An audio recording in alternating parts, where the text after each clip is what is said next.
Tamba Zakari Milimuno, tête à claque, intelligemment provocateur et calmement agressif. Tamba sera sans nul doute la personnalité la plus scrutée de la prochaine rentrée. Roby, engagé, ce polémiste formé chez les grandes gueules, est certainement la meilleure idée qu'a eu Lamine Guirassy depuis longtemps. Et il pourrait encore le rester longtemps. Moïse a seulement l'âge d'homme. Moussa Moïse Sylla, comme face à la mer, a tout compris au rouage du petit monde médiatique. Il pique là où ça fait mal. N'hésite pas à dire toutes les vérités, puisqu'il a compris que la vérité est ce qui compte. Aboubacar Diallo peut-il encore incarner la nouveauté? Sans aucun doute. Ses mots, ses tournures dont il détient seul le secret, trahissent agréablement la maturité professionnelle qu'il a fini par acquérir comme animateur émérite et chroniqueur accompli. Et le turbo, l'allumeur et l'animateur renversant, Lamine Guirassy. Que dire encore du métronome des animateurs guinéens, qui loge depuis plusieurs années maintenant à l'enseigne des influenceurs d'Afrique. Rien qui n'ait jamais été dit. Bienvenue dans cette nouvelle saison des Grandes Gueules. Dans 3, 2, 1, c'est parti. Parler beaucoup, manger l'argent, voyager beaucoup seulement. Mais travailler beaucoup, créer des choses, emploi des jeunes, non, non, non. Les dirigeants africains, les dirigeants sont comme ça. Les Grandes Gueules. Merci de nous rejoindre dans cette émission Les Grandes Gueules sur Radio Espace. Une nouvelle saison pour votre plaisir. 10 mois, on essaye de vous proposer l'essentiel, évidemment, les dessous de l'actualité. 10 ans à cultiver notre différence. Pour le compte de cette émission, 9 ans carrément. Merci à vous tous à l'international. La trêve des confiseurs terminée à nouveau. On largue les amarres pour une nouvelle saison, la saison 11 d'Espace.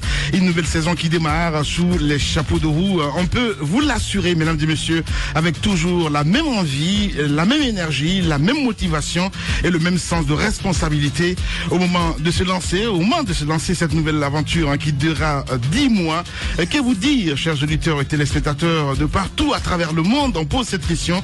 Que vous dire, si ce n'est que vous avez sacrément manqué à l'équipe? Que vous dire, si ce n'est que avec un cœur empli de joie, d'excitation, que nous vous retrouvons encore une fois pour des sensations fortes, on l'espère, comme les années précédentes et comme il sera toujours ainsi, toute la team des Grandes Gueules se tient à nouveau prête à vous servir, à servir au mieux notre pays, la Guinée, à la croisée des chemins, écarté entre d'innombrables défis de construction démocratique des nations et de développement, tous prioritaires les uns et les autres. Est-il besoin de rappeler ici que notre credo reste et demeure le même, suivre et accompagner la marche de notre pays vers plus de démocratie, de paix, d'état, de droit et de développement, que pour que soit amélioré, il faut le rappeler, la gouvernance locale et les conditions de vie de nos compatriotes. On souligne ça avec évidemment quel constat après 2 mois en vue de l'atteinte et ou de la réalisation donc de ces objectifs et de ces ambitions, en ces rêves communs. On pose cette question. Il faut dire que ce n'est pas l'Olympe, il le dit Titi. Au plan politique, si le ciel semble se dégager suite à de nouveaux compromis auxquels sont parvenus des acteurs d'une classe politique plutôt abonnée aux crises à répétition, le peuple de Guinée se demande toujours à quand l'installation de ces nouvelles autorités locales qu'il s'est choisi depuis le 4 février dernier. Et c'est dans ce contexte qu'un imam, un colastre de Kindia, décidément habitué par le démon, via un discours immonde et nauséeux, jette de l'huile sur le feu et fait peser évidemment de lourdes menaces sur la paix et la coexistence pacifique entre groupes ethniques liés par la communauté de destin, ayant les mêmes droits et privilèges, que rien, absolument rien, ne serait séparé. Au-delà, les Guinéens ont les yeux rivés sur l'horizon 2020 qui devrait voir le pays écrire une nouvelle page de son cheminement politique. Toutefois, le flou entretenu jusque-là par l'actuel locataire du palais de Sékou Touré sur ses intentions de se conformer aux limites constitutionnelles des mandats présidentiels en Guinée trotte dans les esprits et fait planer de sérieuses inquiétudes sur ce tournant majeur. Que dire au plan économique et social? On pose cette question. Les 2 derniers mois ont été largement marqués par le bras de fer entre le gouvernement et le syndicat, appuyés par des acteurs de la société civile réunis au sein des forces sociales de Guinée autour du prix du carburant. Au bout du bout, le gouvernement du Premier ministre Kassori Fofana a réussi à faire passer la pilule amère, non sans anicroche, début de retour de l'autorité de l'État ou capitulation des syndicats ou d'organisations de la société civile à la crédibilité effiloché. On pose cette question ce matin. L'opinion reste divisée sur la question, sur le plan de l'accès à une meilleure qualité de services dans les secteurs de l'éducation, de la santé, de l'énergie, d'infrastructures routières et diverses. Il y a encore loin de la coupe aux lèvres. Nos compatriotes en sont toujours à se demander à quand le salut, justement. Quand verront-ils la situation de leur pays, de leurs conditions de vie en Tintinant s'améliorer. Ils scrutent avec un optimisme assez prudent les premiers pas de leur nouveau Premier ministre qui a annoncé s'attaquer à l'hydre de la corruption et des détournements de deniers publics, véritable gangrène de l'économie du pays. Bienvenue à tous et à tous. Bonne rentrée encore une fois. Merci de nous rejoindre. Évidemment, quelques nouveautés dans cette émission. Vous allez comprendre un peu plus tard. Moussa Moïse Silla, de retour. Bonjour. Bonjour Lamine, bonjour aux auditeurs, aux auditrices, comme vous nous avez manqué. Bien, les vacances ici à Conakry sur le terrain, à Bamako, hein? Vacances pas réellement, Bamako, même si c'était un peu la saison de pluie, mais c'était une expérience assez fabuleuse pour mon équipe et moi. Donc dans le cadre de la tenue de la présidentielle dans ce pays, ça a été une véritable expérience. Je pense que nous avons fait ce que nous avons pu afin de montrer aux Guinéens que voilà, il n'existe pas que la Guinée sur cette terre. Il y a les pays d'à côté aussi qui amorcent des processus démocratiques avec les difficultés qui sont les leurs. Donc c'était une façon pour nous, non seulement de couvrir, de faire notre travail de journaliste, mais aussi de faire un petit comparatif entre le système électoral de ce pays, c'est le voisin d'à côté, et le système électoral alambiqué de la Guinée. Bien, alambiqué de la Guinée. Tamba Zakari Minimono. Bonjour Lamine. Bonjour Tamba, comment ça va? Ça va très bien. Cet été, avec Espace Expression, succès. Merci. Ah, merci. Espace Expression, on a essayé de tenir la baraque, essayer de faire ce que vous savez mieux faire. En tout cas, on a fait avec l'équipe ce qu'on a pu. Pas mal d'actualités. Elle était assez mouvementée, autant au plan politique que social. Vous avez vu cette grogne sur les 8 000, sur les 10 000 de carburant. La cession du port autonome de Conakry avec une vitesse incroyable. De cela, probablement, il va être question dans les jours à venir, des propos comme ceux de l'imam de Kindia. Il y avait donc toute cette actualité. Elle nous a suffisamment nourri le temps des 2 mois que nous avons passés au compte d'Espace Expression avec une équipe que je salue au passage. Bien. Oui. Bonjour Obi. Bonjour. Bienvenue. Les vacances à Conakry, un peu de paysannerie comme toujours. Au champ quoi. C'est ça, planteur. T'es à Zérékoré? Non, je suis pas allé. Je suis plutôt du côté de Sangaredi. Souvent vacances très paysannes. Mais on a pris beaucoup de plaisir. Surtout l'envie de parler, parce qu'il s'est passé beaucoup de choses. On a l'impression partout tu passais, tu entendais. On a l'impression que l'État profite de votre absence pour prendre des décisions. On a envie que vous reveniez. Donc cette envie finalement a créé l'envie en nous-mêmes de revenir. Mais de passage, je voudrais quand même profiter ici au nom de mes collègues pour encore une fois vous féliciter parce que vous avez reçu finalement ce prix de l'un des plus grands influenceurs de l'Afrique du côté de l'Afrique de l'Ouest, du côté de Dakar. Madame Yoro, l'Afrique c'est l'Afrique, l'Ouest ou l'Est, de toute façon c'est dans les infos. C'est l'Afrique et on est très heureux. Oui, Madame Yoro. C'est la rentrée, s'il te plaît, un peu de. Oui, comme toujours nous deux, tu sais. Un peu de. Tu sais, je t'aime bien. Un peu de fleurs, quand même. C'est des fleurs que de ne pas te laisser t'embourber. D'accord, très bien. Alors, beaucoup félicitations. Madame Yoro me fait perdre mon latin. Félicitations et encore une fois, nous te souhaitons le meilleur pour les années à venir. Que Dieu grandisse encore une fois cette équipe. Merci beaucoup, mon cher Obi. Madame Yoro, bonjour. Bonjour Lamine, bonjour à tous. À Conakry, à l'intérieur du pays. À Conakry, à Kindia, au Nigeria, toujours dans le cadre des activités de lutte contre les violences faites aux femmes. Parce que vous nous prouvez à travers votre bande-annonce de tout à l'heure que les femmes doivent encore retrousser les manches. Alors là, pas du tout, madame. C'est de l'exclusion pour la rentrée. Ce n'est pas du tout Il y a 2 femmes dans cette émission. C'est quand même Madame Hiro, c'est une bataille. Hein, c'est une bataille. Et nous continuerons à mener la bataille. Vous dites qu'il faut l'égalité entre les sexes. On ne se bat pour ça. Voilà pourquoi on ne garde pas notre langue dans notre poche. Voilà, même si on en a fait parfois. Je peux vous aider. C'est pas moi qui ai écrit. C'est Tamba qui a écrit le. Non, mais même si Tamba a écrit, Tamba sait qu'il y a 2 dames dans cette émission. C'est de l'exclusion. Bien. Vous nous prouvez qu'on n'existe pas. En quelque sorte, c'est pas normal du tout. Et donc je commence par ça. Franchement, c'était pas bien du tout. Je suis désolée. Il faut se battre comme il faut. C'est ce que nous faisons à vos côtés tous les jours et avec vous. Nous nous battons avec vous. Vous ne vous battez pas mieux que nous sur le terrain. Il n'y a pas que des hommes. C'est du machisme ce que vous avez fait. Il n'y a pas que des hommes dans cette émission. Il y a 2 dames. Je suis désolée. Il faut que Madame Hiro comprenne que nous aussi, au domicile, nous nous battons, nous nous arrachons les cheveux. Qu'est-ce que vous faites de domicile? Madame Hiro, est-ce que vous savez qu'il y a des hommes battus? Vous le savez ça? Qui font tout. Est-ce que vous savez qu'il y a des femmes qui font la cuisine, qui s'occupent des enfants, qui font tout pratiquement. Est-ce que vous savez qu'il y a des hommes battus? Ah mais ils n'ont qu'à parler. Les femmes qui se font battre parlent. Pourquoi vous ne parlez pas quand vous êtes battus? Parlez. Merci beaucoup, Madame Hiro. Abakadialo, bonjour. Il ne faut pas défendre les défendables. Mais bien sûr. Mais non, c'est pas possible. C'est de l'exclusion, tout simplement, Lamine. C'est indéfendable. Mais j'ai suivi cette bande-annonce, mais avec ahurissement. Les grandes gueules. Qu'est-ce que vous faites des 2 dames? C'est en bas. Mais qui tiennent la dragée haute. Non, c'est incroyable. Non, mais les 2 dames qui sont Tamba qui a écrit, mais c'est toi qui sont dans cette émission. Les grandes gueules.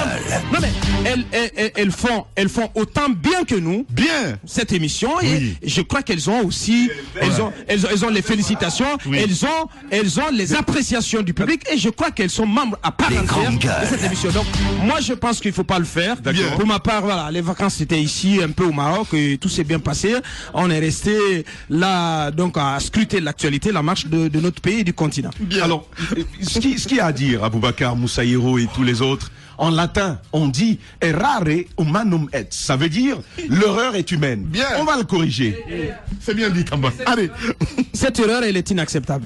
Tamba, Abakar. Ben non, je peux pas l'admettre, Lamine. Bien. Voilà. Allez. Il faut que Tamba s'assume. Bien. Le moteur allumé. Tamba Zakari Milimouno, tête à claque, intelligemment provocateur et calmement agressif. Tamba sera sans nul doute la personnalité la plus scrutée de la prochaine rentrée. Roby, engagé, ce polémiste formé chez les grandes gueules est certainement la meilleure idée qu'a eu Lamine Guirassy depuis longtemps. Et il pourrait encore le rester longtemps. Moïse a seulement l'âge d'homme. Moussa Moïse Silla, comme face à la mer, a tout compris au rouage du petit monde médiatique. Il pique là où ça fait mal. N'hésite pas à dire toutes les vérités, puisqu'il a compris que la vérité est ce qui compte. Aboubacar Diallo peut-il encore incarner la nouveauté? Sans aucun doute. Ses mots, ses tournures dont il détient seul le secret, trahissent agréablement la maturité professionnelle qu'il a fini par acquérir comme animateur émérite et chroniqueur accompli. Et le turbo, l'allumeur et l'animateur renversant, Lamine Guirassy. Que dire encore du métronome des animateurs guinéens, qui loge depuis plusieurs années maintenant à l'enseigne des influenceurs d'Afrique. Rien qui n'ait jamais été dit. Bienvenue dans cette nouvelle saison des Grandes Gueules. Dans 3, 2, 1, c'est parti. Parler beaucoup, manger l'argent, voyager beaucoup seulement. Mais travailler beaucoup, créer des choses, emploi des jeunes, non, non, non. Les dirigeants africains, les dirigeants sont comme ça. Les Grandes Gueules. Encore une fois, merci de nous rejoindre dans cette émission Les GG. Vous nous écoutez du côté de Lola sur 99.7. Merci à vous qui nous regardez à la télévision également. Moussa Moïse, on s'intéresse évidemment aux 100 jours de Kassori Fofana. Il faut le rappeler, Abakar Diallo plutôt. Bien. Les 100 jours de Kassori, forcément, parce que ça tombe sur aujourd'hui. Je crois il y a des médias qui sont allés un peu plus vite en besogne. Si vous faites vos calculs, vous comprendrez que ça tombe soit sur aujourd'hui ou demain. Parce qu'il a pris fonction le 24 mai. Donc, faites bien vos calculs et vous comprendrez. Alors, qu'est-ce qu'il y a à dire à propos de ces 100 jours passés par le Premier ministre Dr Ibrahima Kassori Fofana, à la tête donc de la primature? Moi, je retiens fondamentalement 2 choses. C'est-à-dire que dans un premier temps, il y a ce que j'appelle un début de l'expression de l'autorité de l'État. Et ça, c'est le premier pan donc de mon analyse. Deuxièmement, il y a un certain nombre d'orientations stratégiques qui ont été faites et qui, de mon point de vue, je l'assume, vont dans la bonne direction. Donc, dans un premier temps, j'ai dit qu'il y a comme un début d'expression de l'autorité de l'État. Parce que ce qu'on a toujours reproché à la gouvernance Alpha Condé depuis 8 ans, c'est la quasi-inexistence de l'État. L'État a foutu le camp, l'État est inexistant, et c'est ce qui laisse place à de la chienlit, à du désordre un peu partout, dans la circulation, au sein de l'administration. C'est un peu la sainte pagaille. Dans les discours politiques, chacun se croit totalement tout permis dans notre pays. Vous voyez aussi les luttes syndicales qui sont menées et qui parfois prennent complètement le pays en otage. Donc on a vu, on a constaté tous ces désordres. Vous avez vu avec l'arrivée des Kassouri, au-delà des mots, il y a quand même l'État qui fait son retour progressivement. Et comment? Et comment? Parce que je l'explique. Très bonne question. Nous avons suivi avec beaucoup d'attention ce bras de fer autour de la question du carburant. Vous avez vu que semaine après semaine, c'était des grèves, des mouvements de grève, de journées villes mortes, de journées sans activité. Moi, je plairais pas ça de l'autorité. Honnêtement, si c'est pour diviser, pour régner, parce que beaucoup de choses sont dites, évidemment, on a vu, comment? Je vais pas pouvoir rentrer dans le décor sans dire un mot, mon cher. Non, pas du tout. Non, mais pas du tout. Je n'ai pas dit que l'État doit mater, ou l'État ne peut exister qu'en matant. Je n'ai pas dit cela. Mais et on ne peut pas permettre non plus que notre pays soit bloqué de cette façon, qu'il y ait qu'on vive au rythme des journées sans activité, des journées villes mortes, des journées perdues, je ne sais pas, de manifestations de rue. Je pense qu'à un moment donné, il faut savoir raison garder, parce que ce qui s'est passé sur le carburant, et tout le monde sait que c'était une situation qui était une réalité à l'international. Parce que le prix du baril était monté, donc avait pris de l'ascenseur au plan international. Plusieurs pays avaient procédé donc à des réajustements du prix des produits pétroliers à l'international. Deuxièmement, les accords qui ont été signés ici entre le gouvernement, le patronat et les syndicats, ces accords prévoyaient que lorsque le prix du baril dépassait les $57, donc que le gouvernement puisse procéder au-delà de 2016. Parce que il y a eu de la confusion autour de ces accords. Justement. Parce que ces accords étaient tombés en désuétude, parce qu'ils se limitaient à fin décembre 2016. Passé donc ce cap, le gouvernement, au-delà de $57, avait la possibilité donc de procéder à ce registre. Et tout le monde connaît tout ce qui avait comme impact des subventions que l'État supportait en matière de fourniture de carburant à EDG, mais aussi tout ce que l'État perdait sur le prix du litre en Guinée. Donc à un moment donné, ça grevait les caisses de l'État, et il y avait des impératifs aussi à respecter avec les partenaires financiers internationaux. Donc moi je ne défends pas l'État, mais justement parce je vois que on peut pas être plus royaliste que le roi. Il y avait des contraintes. Justement. Il y avait des contraintes auxquelles il fallait faire face. On ne pouvait pas continuer à je me souviens, bien avant qu'on parte en vacances. Deuxièmement, bien avant qu'on parte en vacances, c'est Sidya Touré qui a donné le ton dans ce studio. Est-ce que vraiment c'était si nécessaire de passer comme ça avec toute la force, avec l'arrogance? On a vu un petit peu ce qui s'est passé à Bakadialo. Il n'y a pas eu d'explication en ce qui concerne évidemment cette augmentation. Je suis d'accord. Je suis d'accord que moi c'est ce qui m'a choqué. Je suis d'accord que à dire qu'on pouvait marcher sur les gens comme ça, passer comme si c'était un royaume. Mais non, pas marcher sur les gens. J'assume ce que je dis. Moi la manière. La manière m'a dérangé, honnêtement. Je suis d'accord que on peut reprocher des choses à la manière par laquelle on a fait passer cette pilule. Je crois que par le passé, il y a des rencontres qu'on organisait pour s'entendre sur les mesures d'accompagnement et pour informer les partenaires sociaux qui sont les syndicats et les patronats. Mais cette fois-ci, le Premier ministre n'a pas procédé ainsi, même si dans son cas, on défend qu'il avait bel et bien reçu les syndicalistes, mais qui, donc à l'issue de la rencontre, il n'aurait pas eu d'accord. Et lui, il avait un deadline à respecter, donc il est passé. On peut estimer que c'est un passage en force. Oui. Donc ça c'est un fait. Les grandes gueules. Je continue à croire que à un moment donné, il faut quand même faire face à cette chienlit dans notre pays, à ce désordre, et le pays ne peut pas continuer à être pris en otage, je l'assume, par des syndicats qui encore une fois défendent qu'une infime partie de la population. Alors absolument Lamine Guérassi, je te rejoins sur ce point de vue-là.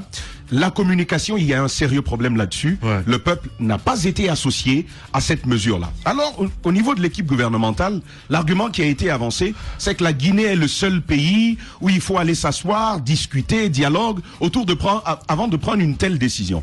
Ce qui est faux. Le 8 mai dernier, en Côte d'Ivoire, l'association des consommateurs s'est organisée pour lutter, pour s'opposer à une mesure de hausse du prix du carburant. Au Bénin, c'est la même chose. Au Togo, au Burkina Faso et même au Mali, l'État ne s'assoit pas tout seul pour prendre la décision de hausser le prix du carburant. Mais il y a eu 3 augmentations en l'espace de 6 mois en Côte d'Ivoire. Oui, bien sûr. Permets, Aboubacar. Il faut le noter. Je vais y venir, et tu vas comprendre. Le souci qu'il y a là-dessus, c'est qu'il y a eu beaucoup de mensonges autour de cette communication gouvernementale. Ils ont dit au peuple que la Guinée est un pays d'exception et qu'il fallait revenir à la normale, ce qui est faux. Ça se passe ailleurs, autour d'une hausse aussi cruciale que celle du prix du carburant, il faut consulter. C'est ce qui se fait. De l'autre côté, ils étaient en train d'envoyer des messages. Le carburant coûte plus cher en Côte d'Ivoire, il coûte plus cher en Sierra Leone. C'est faux. Vous faites les équivalences, vous voyez en réalité que ça coûte encore plus cher dans notre pays. Ouais. On a fait ces équivalences, on ne peut plus mentir au monde. Il faut que nos dirigeants comprennent une chose. Nous sommes dans un monde ouvert, où on peut avoir accès à la même information que le Premier ministre, par exemple. Ça, c'est une réalité. Les grandes gueules. Aboubacar dit, l'État revient. L'autorité de l'État est en train d'être restaurée. J'ai envie de dire à Aboubacar, tout simplement, que ce gouvernement a réussi à faire, c'est d'ignorer le peuple. Le peuple a été ignoré, on nous a imposé des mesures comme ça, parce que simplement, ils ont mandat d'être nos gouvernants. Mais la démocratie fonctionne autrement. Il faut pouvoir associer le peuple aux mesures qui vont conditionner son existence. Le carburant, voyez ce que ça va faire, certes. L'État va dire, nous avons réussi. Le Premier ministre peut bien se bomber le torse pour dire, nous avons réussi dans cette lutte. Il peut peut-être gagner des points auprès du président Alpha Condé, mais ce n'est pas comme ça que ça fonctionne la démocratie. Il faut entendre, absolument. C'est un gouvernement encore plus loin à des lieues, plus loin du peuple que ceux qu'on a eu par le passé. Et moi, je trouve que ce n'est pas l'État qui revient, c'est l'État qui continue de disparaître. Bien. D'ailleurs, c'est en contradiction totale avec le discours du président de la République lorsqu'il a pris la parole devant les femmes à l'occasion de la fête des femmes et il a annoncé un gouvernement proche du peuple. Oui. Là, c'est là où je rejoins Tamba en lui disant que c'est un gouvernement à milieu du peuple. Aboubacar est en train de parler du retour de l'autorité de l'État. Il peint le désordre dans la circulation. Je vais dire à Aboubacar qu'il n'y a plus jamais eu de désordre dans la circulation aujourd'hui, qu'hier, il n'a qu'à faire le tour dans Conakry. La question de l'assainissement, on la reprend. Il y a eu tout un tintamarre autour de l'assainissement, le premier samedi du mois, etc. Est-ce que dernier samedi du mois, etc. Est-ce que Conakry est devenu plus propre qu'hier en son jour, comme que je pose la question? Est-ce que ce sont ces mesures de sortir, prendre le balai, balayer quelques kilomètres carrés de Conakry et publier ça sur Facebook et tout ça, c'est ce qui fait l'assainissement à Conakry? Je dis non, il faut des mesures beaucoup plus concrètes. Aboubacar est en train de parler du fait que le Premier ministre, à son arrivée, a fait le tour des QG pour discuter avec les politiciens. Certes, cela a apaisé la tension dans la cité, mais cela n'a pas résolu le problème politique. On s'est entendu de partager le gâteau d'une élection qui est arrivé à la base d'un fichier électoral qu'on a passé tout le temps contesté. Est-ce que le résultat de cette élection-là est juste? Moi, je dirais bien non. Alors, allons plus loin. C'est vrai aujourd'hui que la question du carburant revient sur la table parce que tout simplement, ça a été un passage en force. Mais il faut pas oublier qu'il y a beaucoup d'influences qui ont joué. On a même parlé de corruption à un moment donné. Est-ce que c'est de la manière dont l'État peut passer les mesures? Non. Je voudrais dire, on a parlé de mesures d'accompagnement en nous faisant croire qu'on va mettre 60 ou quelques bus turcs dans la circulation sur l'autoroute, des vieux bus, et que ça va atténuer la situation. Comme si le peu de personnes qui empruntaient ces bus-là sont les seules personnes qui sont frappées par la mesure d'augmentation du carburant. Et ceux qui ont les automobiles, ils en font quoi? Eh ben, ils payent de leur propre poche. On a mis le train Conakry Express en marche, etc. C'est vrai. Bon, est-ce que ça a atténué la situation? Non. Il y a quand même 12 millions de Guinéens. Et combien de Guinéens empruntent ces bus et empruntent le train? Est-ce qu'on a pensé aux Guinéens de l'intérieur du pays, qui jusqu'à présent tire le diable par la queue. Je voudrais dire non, il y a beaucoup de problèmes à cas. Le Premier ministre Kassouri Fofana nous avait annoncé une lutte féroce contre la corruption, à part la convocation de Paul Moussa et de l'autre de l'OGC. Oui, mais c'est arrivé en son temps. On l'a mis à son crédit, même si ce n'est pas lui. Est-ce qu'il y a eu d'autres mesures de corruption qui ont été prises alors qu'on parle des millions de dollars de détournements? Nous y viendrons au cours de cette saison. On parle de beaucoup de millions de dollars de détournements au sein du gouvernement. On a l'impression que ça n'a jamais été autant volé que lorsqu'on a annoncé de lutter contre la corruption. Donc je voudrais dire, c'est bien. On a été les premiers ici dans ce studio à croire à la personne du Premier ministre Kassouri Fofana à la veille de sa nomination. Non. Voilà, moi personnellement, et j'assume mes propos parce qu'à l'époque, j'avais dit qu'il avait la poigne. Oui, je me souviens très bien. Vous vous souvenez très bien. J'avais dit qu'il avait la poigne, qu'il avait la personnalité, qu'il avait l'expérience, etc. Donc, à ce jour, est-ce qu'il était dessus? Complètement dessus. Plus que je me rends compte que j'ai encensé plutôt un Premier ministre qui est venu démontrer au peuple que son côté bling prendrait plus le dessus. Et là, je me suis pas trompé. La mamaya de Cancan nous a suffisamment démontré. Un jet privé. Évidemment, un jet privé. Et alors que c'était lui qui avait annoncé que aucun membre du gouvernement ne parrainerait une manifestation. On a essayé de défendre ça. Une mamaya, on a essayé de défendre ça en disant que le Premier ministre n'a pas parrainé. Qu'on vient de me dire s'il n'a pas parrainé, il a fait quoi? Donc je veux dire que c'est une déception totale, une grande déception à 100 jours, à mon avis, et c'est personnel, et j'assume mes propos. Le bilan ne peut être que négatif quand je fais la comparaison entre ce qui est vécu aujourd'hui et le discours du Palais du Peuple du Premier ministre. Voilà. Roby, allez-y madame. Non mais quand on parle par exemple de lutte contre la corruption, c'est bien que Paul Moussa Diawara et M. Sékou Camara aient été convoqués, même si on sait que il fallait s'attendre à cela, mais ça ne devrait pas se limiter à ça. Je pense que dans ce domaine-là, rien n'a été fait, d'autant plus qu'on a une ministre de la République qui a été condamnée du côté de la Belgique. Mariam Soguipa. Et il y a le nom de M. Kassouri qui se retrouve dans ce dossier, et le gouvernement n'a même pas daigné donner des explications au peuple de Guinée. C'est pour vous dire jusqu'à quel point on a du dédain pour ce peuple-là. C'est le peuple qui les a mis là.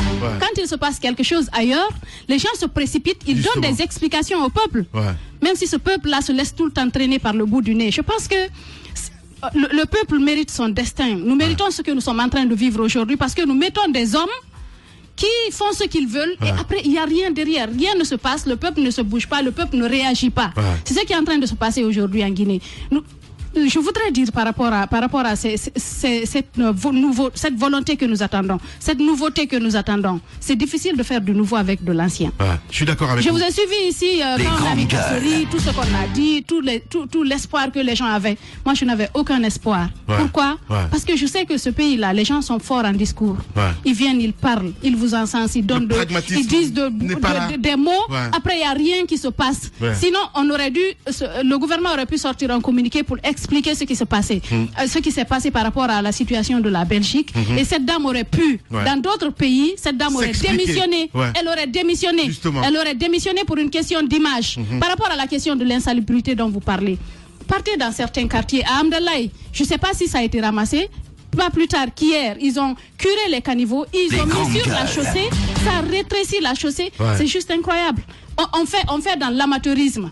Il y a de l'argent qui est débloqué pour cela, mais comment c'est géré? Les gens veulent voir le Premier ministre arriver sur le terrain, ils le regardent, ils applaudissent, après tout le monde, chacun rentre chez soi. Je pense qu'il y a du chemin à faire. Allez-y, mon cher Moussa. Je pense que c'est l'un des charmes de la démocratie, c'est justement le fait que les gouvernés, le peuple souverain, demandent beaucoup plus et soient exigeants vis-à-vis des gouvernants. Je pense que c'est un véritable charme, même si le régime démocratique, à mes yeux, n'est pas tout à fait parfait. C'est un régime qui coûte assez cher et qui a ses défaillances. Alors moi, j'estime que Kassouri Fofana, là où il a fait la différence d'avec ses prédécesseurs, c'est quand même le fait pour lui d'avoir osé, d'avoir eu de l'audace, de s'être jeté dans la gueule du loup.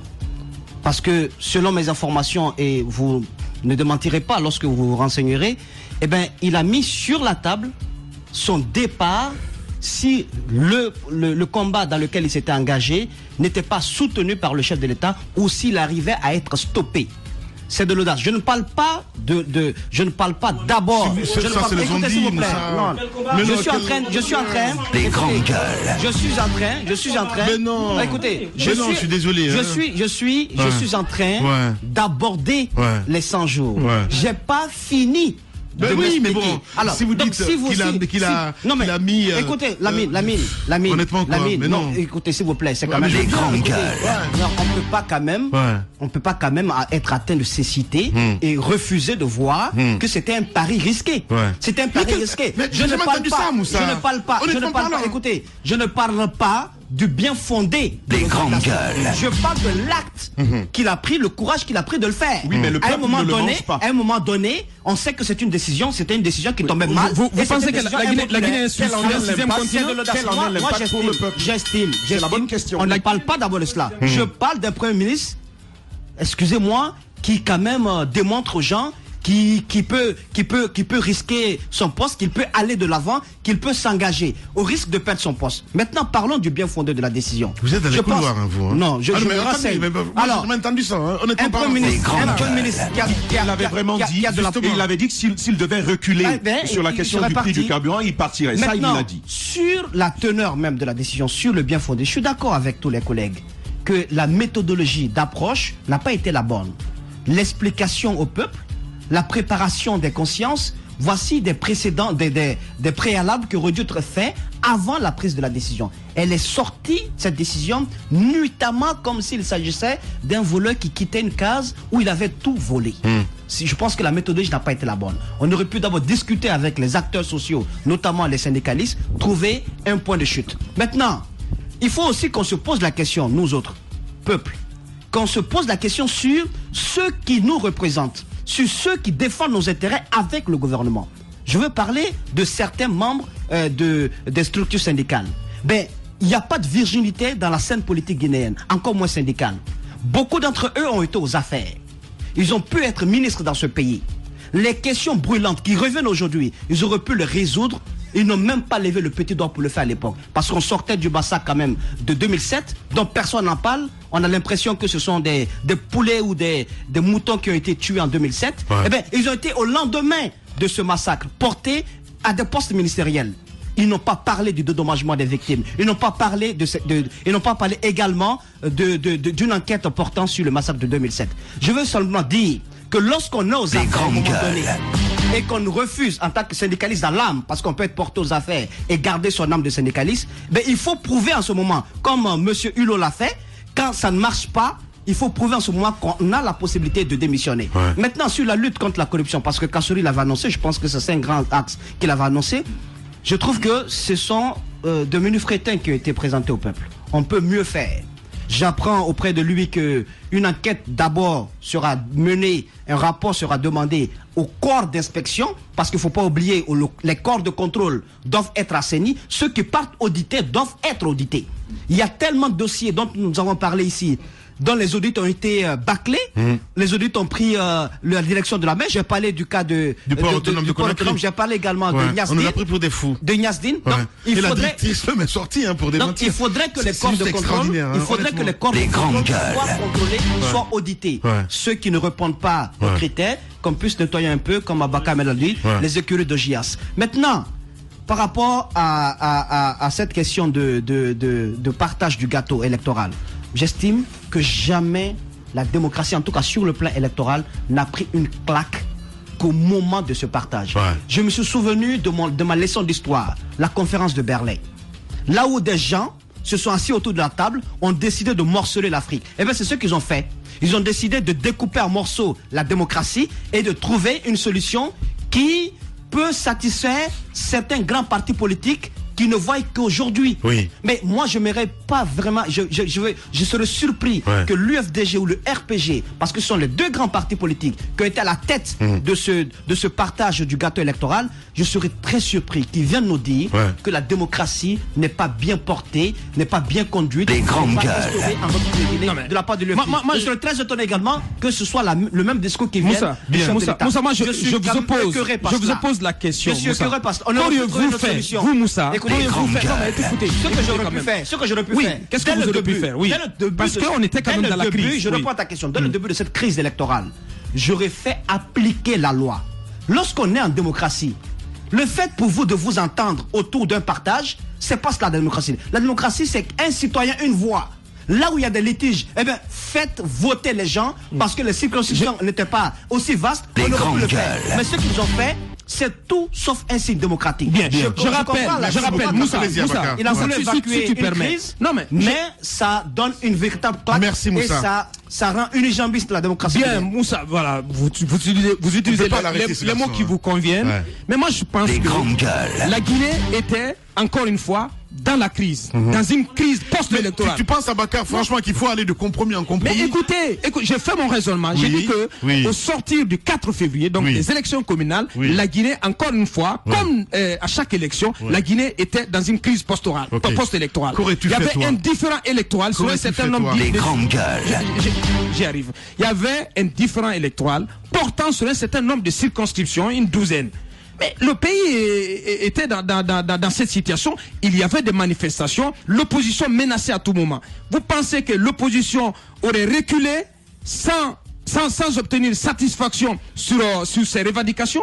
Vous pensez que le pays aurait retrouvé ce semblant de climat de paix?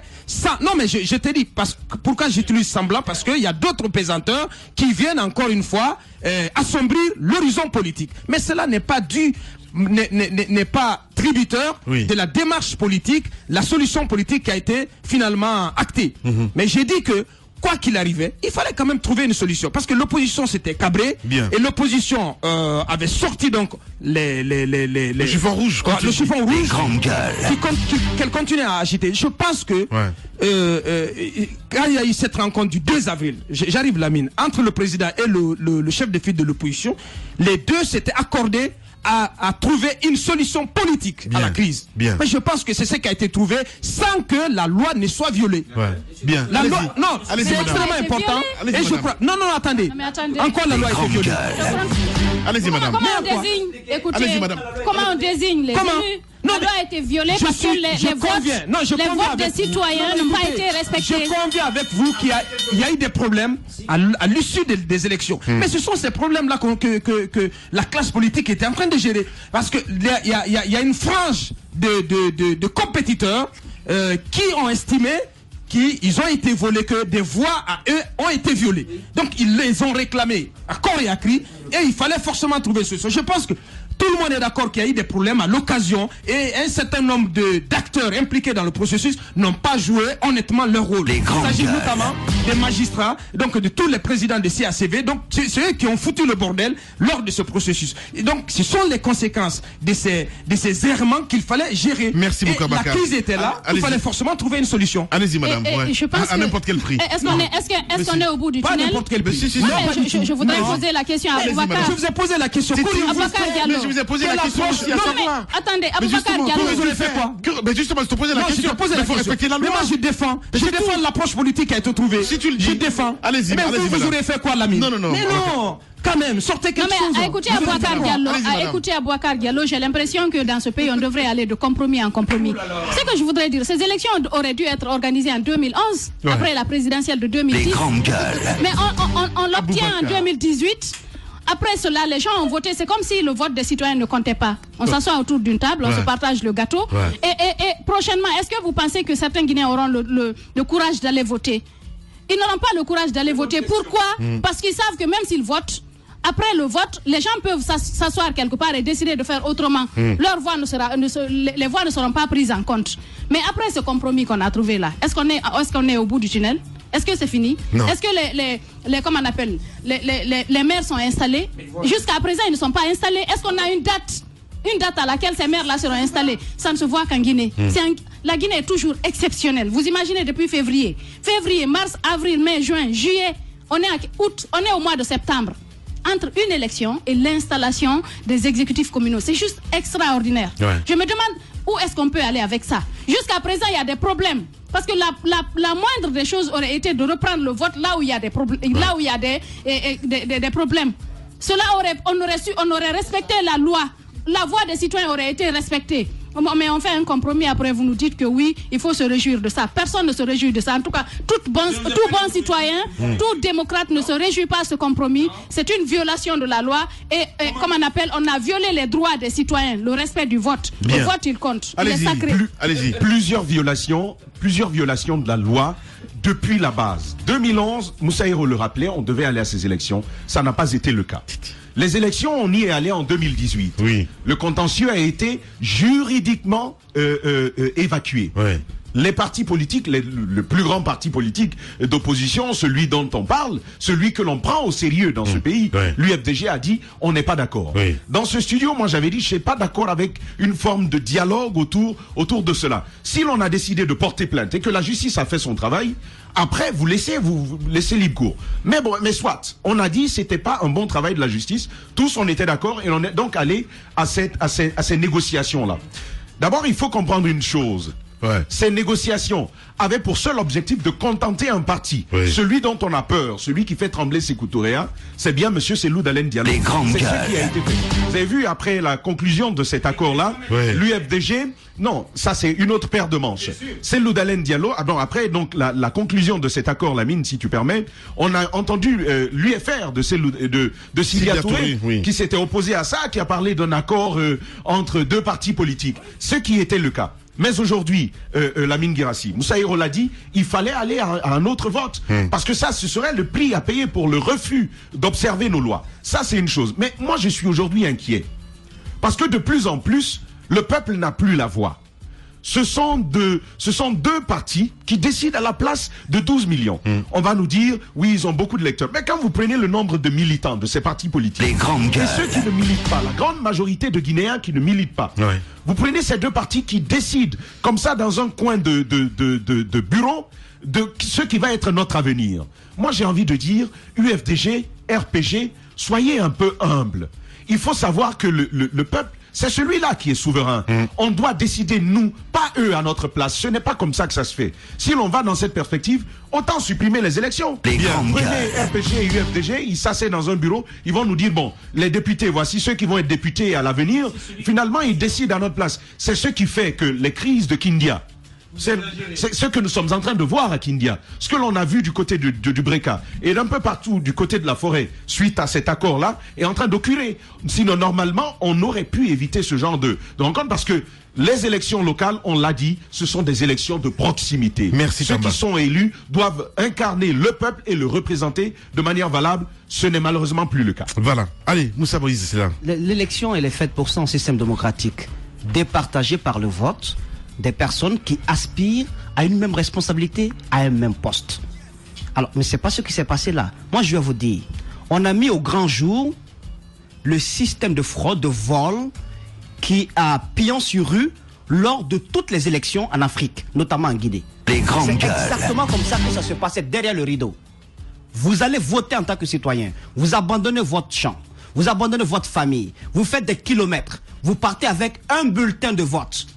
C'est un énorme pouvoir ça que la démocratie vous confère. Vous partez, vous prenez toute la journée quelquefois avec toutes les difficultés et vous mettez ce bulletin dans l'urne. Et des gens, quelque part, sous prétexte qu'il y a une crise qui enfle, disent, eh bien, vous avez voté, c'est nous qui décidons de la direction que votre voix prendra. Eh bien, votre voix, on l'attribue à X, alors que vous avez choisi Y. Vous pensez que le peuple doit s'en féliciter ou bien accepter cet accord à minima? Je pense que c'est pas normal. Bien. Et je vais vous dire, on n'est pas en train d'installer des exécutifs communaux ou de mettre des maires qui seront élus à la tête de nos mairies. Nous sommes en train de substituer les délégations spéciales aux maires spéciaux sur des accords, sur des accords. C'est pas normal. Un pays comme le Mali qui est déchiré par la guerre parce qu'un part de son territoire lui échappe au contrôle de l'administration. Ce pays a réussi à mettre en place un calendrier électoral. Ils ont tenu la date du 29 juillet. Quelles que soient les difficultés que nous connaissons au Mali, ils ont tenu, même si après il y a une crise post-électorale. Et elle est inhérente au système démocratique. Mais ils ont tenu cela. Nous, on est incapable, un pays qui dit qu'il n'est pas en guerre, on est incapable d'avoir un calendrier électoral, de savoir à telle date, nous devons aller à telle élection. C'est une honte. Voilà. Il faut que la classe politique mûrisse. Allez-y, mon cher.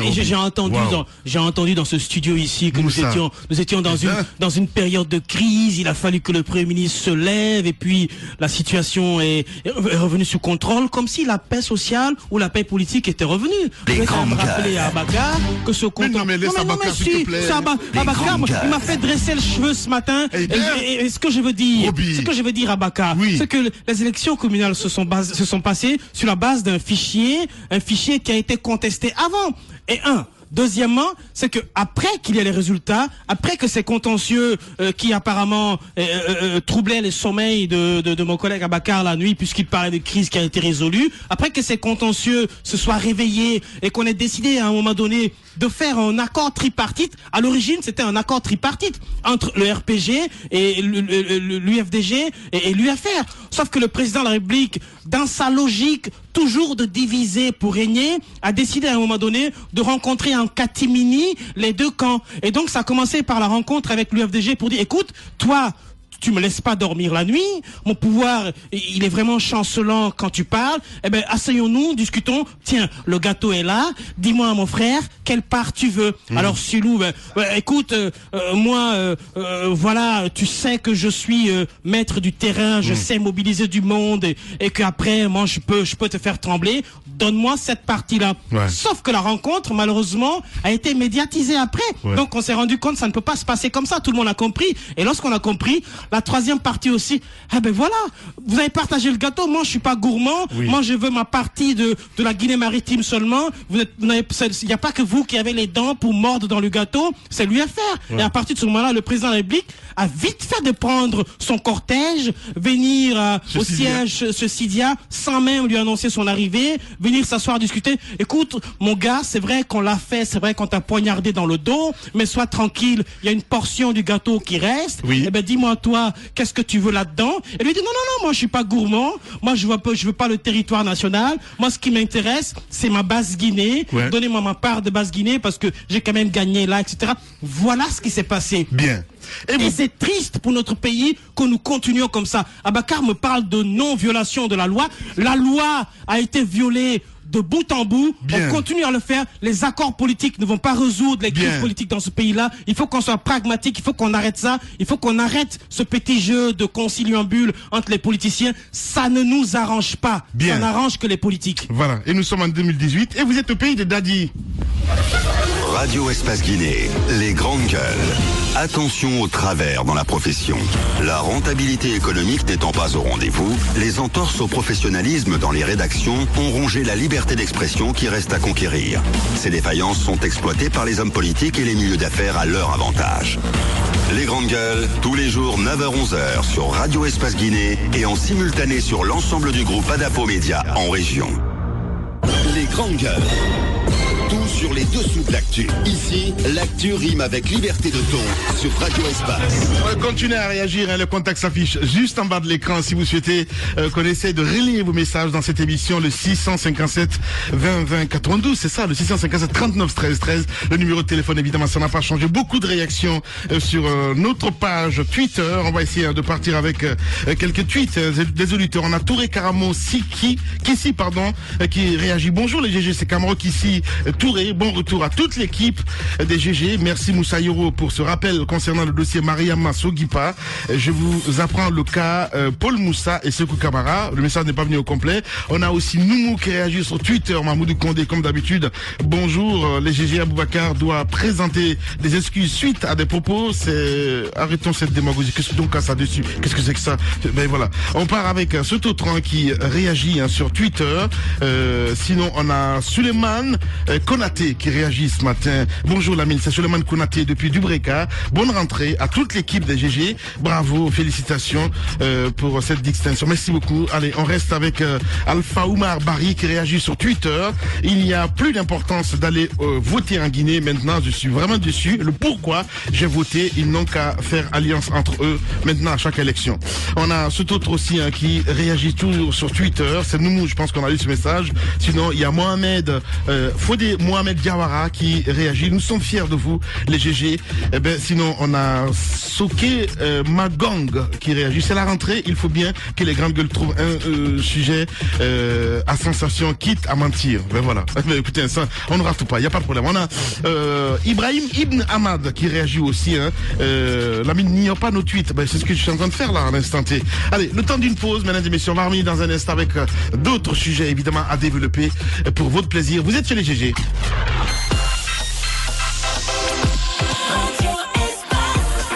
Radio Espace, Guinée. Il est 10h. Radio Espace, Guinée. La rentrée, c'est aujourd'hui. Je ne sais pas comment Lamine appréhende cette rentrée inédite. On me dit pas mal de choses dans la cité déjà.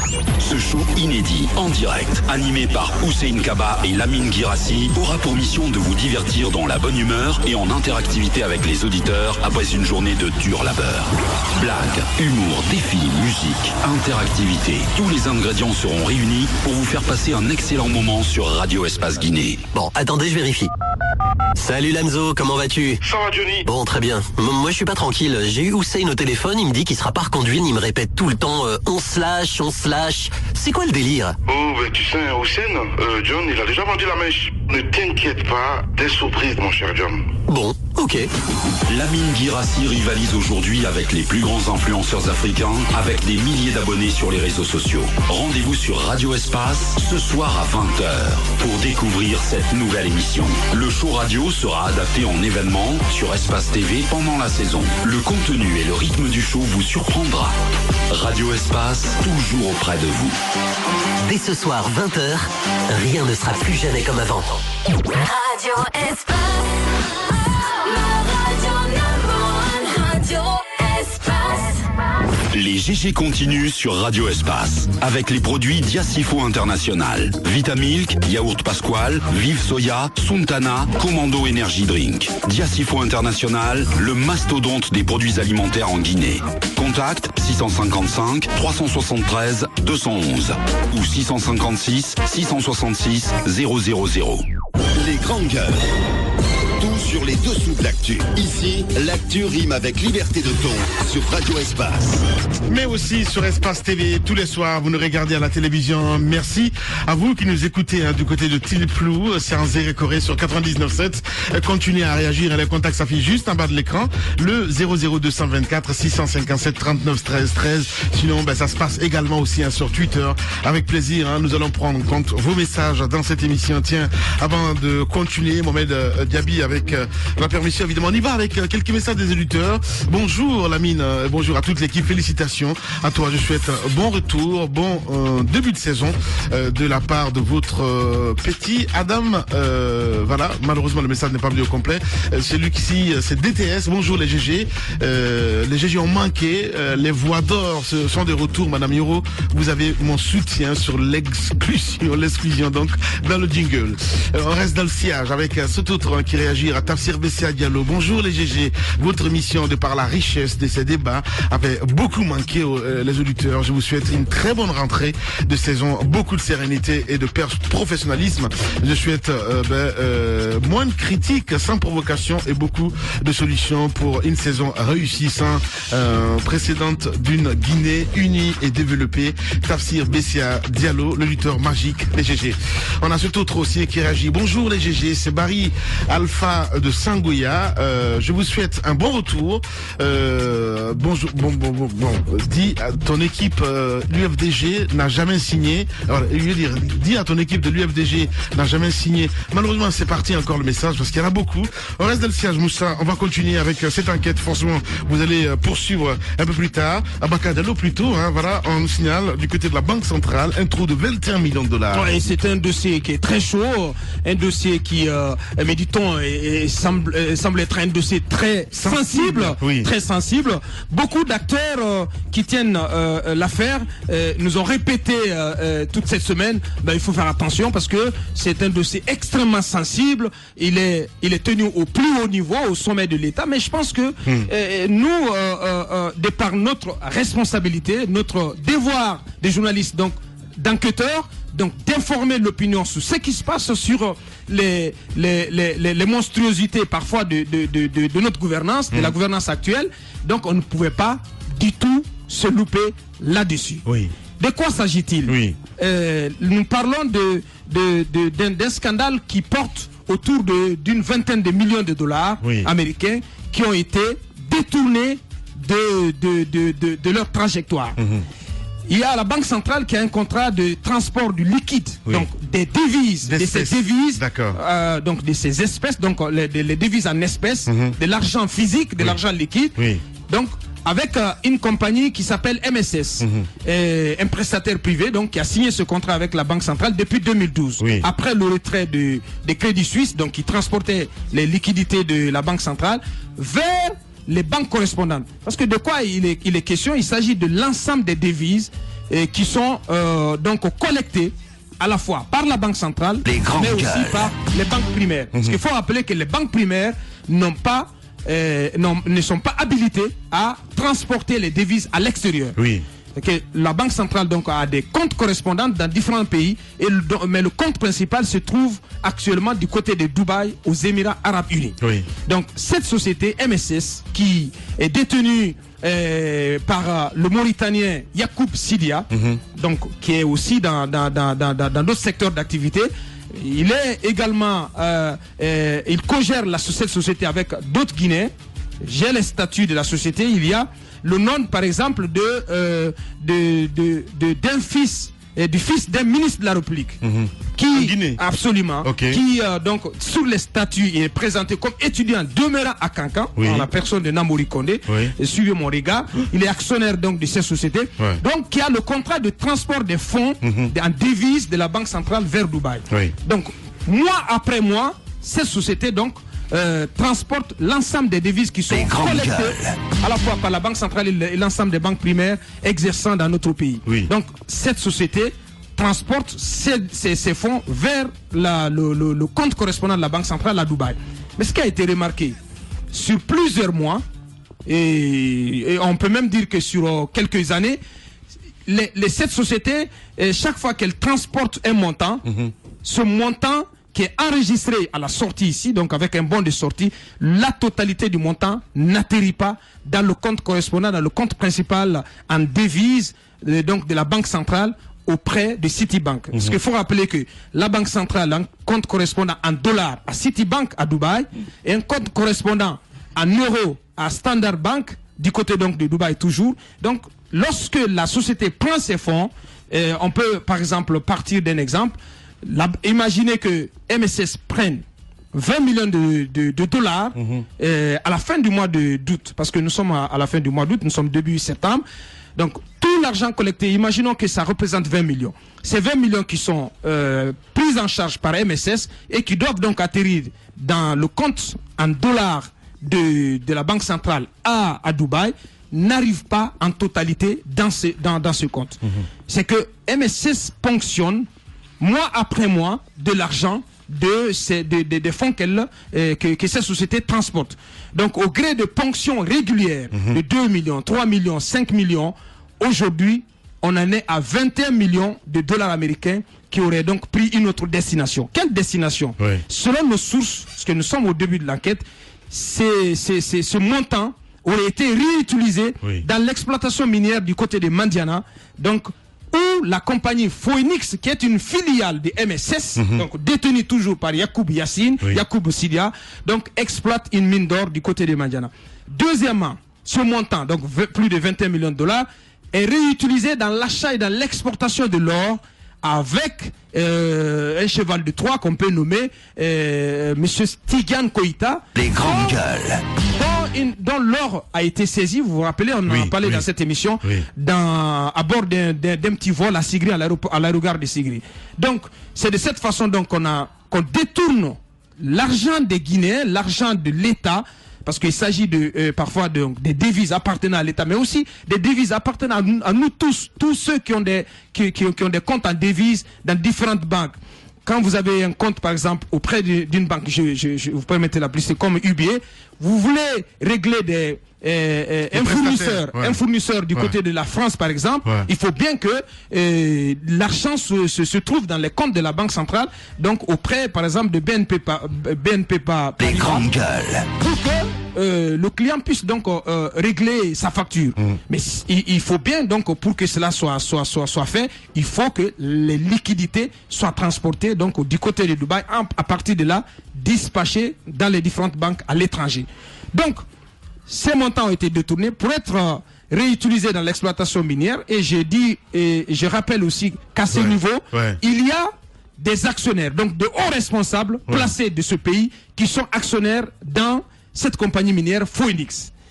En ce qui concerne l'achat et l'exportation d'or, Moussa va en parler, c'est donc ce monsieur Tidjane Koïta, qui a même été primé par la Banque centrale, qui donc assure cette opération, donc qui rapporte de l'argent aux différentes mises en cause dans cette affaire. Voilà, la suite de l'enquête évidemment.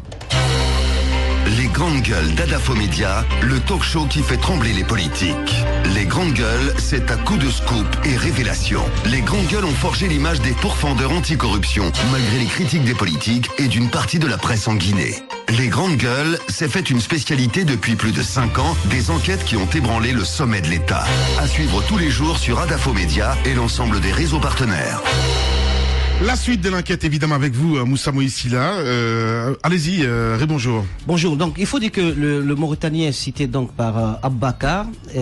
Nous avons tenté d'entrer en contact avec lui, mais nous apprenons qu'il est sorti du pays d'une manière assez inhabituelle.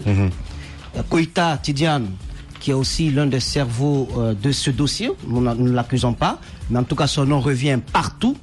À toutes les portes, nous avons frappé. En tout cas, son nom revient. Eh bien, lui également, qui a été momentanément interpellé, auditionné par le colonel Tchebro, relâché pour fêter, dit-on, avec sa famille, afin que l'enquête continue, est sorti du pays de façon, encore une fois, inhabituelle. Mais franchement, hein. Alors, donc ça veut dire que c'est une véritable mafia avec des oligarques qui sont tapis dans l'ombre. On comprend la sensibilité même. Exactement. Vous êtes dans une grosse magouille. Alors, on vous arrête, on vous auditionne. Après, dites non, mais c'est la fête de Tabaski, allez fêter avec votre famille. Donc, en attendant, et après, vous revenez. Il faut dire que la société. C'est drôle, hein. La mine d'or dont Abaka parlait tantôt, qui se trouve du côté de Mandiana, pour que MSS puisse entrer en tant qu'actionnaire dans cette mine d'or, dans l'exploitation de cette mine d'or, qui est une poule aux œufs d'or, pour ne pas me répéter, eh bien, aurait payé, parce qu'on attend encore d'avoir certaines confirmations, un ticket d'entrée aux alentours de $500,000. C'est pas l'argent de MSS, mais ce sont ces ponctions répétitives faites sur l'argent transporté de la Banque centrale, donc ces fonds convoyés par MSS, qui aurait dû quand même tomber dans les comptes correspondants de la Banque centrale à Dubaï, eh bien, ce sont ces ponctions-là qui sont réutilisées par MSS dans cette mine et qui fait des profits, et la machine, le cercle vicieux continue. Alors, avec l'argent du contribuable. Puisque quand on parle d'argent des fonds des banques primaires, on parle de votre argent, de mon argent. On parle des déposants, qu'ils soient gros ou petits, en tout cas nos petits montants qui sont là-bas.